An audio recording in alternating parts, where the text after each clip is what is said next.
Hello book lovers and bookworms, my name is Kay and welcome to my channel.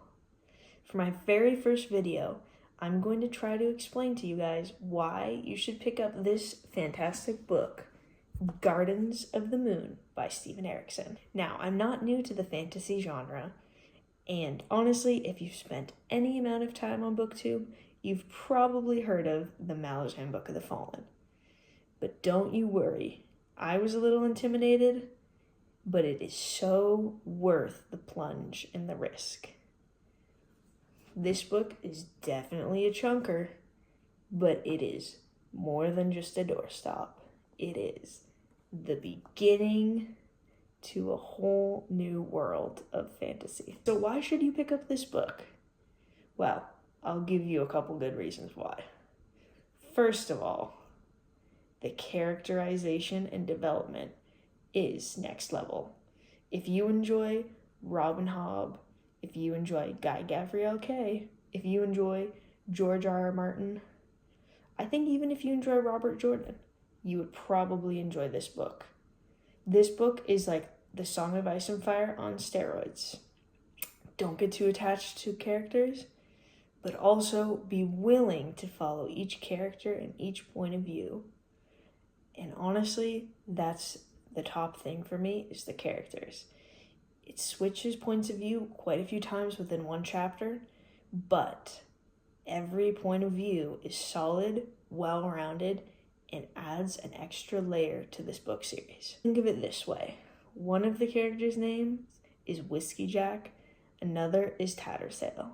Need I say more? You looking for political drama, personal drama, warfare, conquest, philosophy, dialogues on the nature of life and death, compassion, goodness within morally gray characters.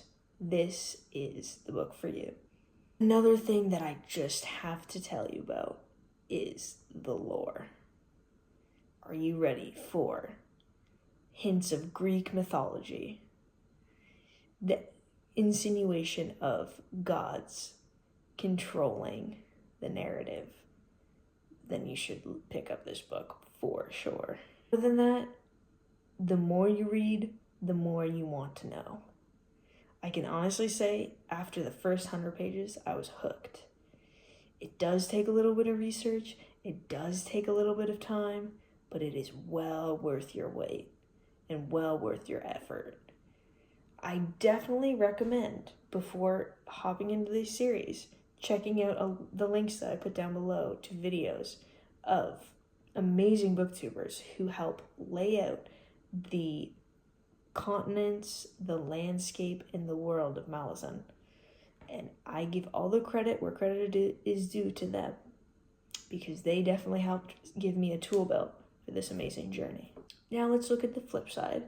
For as much as I've talked big about this book, the flip side is it is a pretty big book.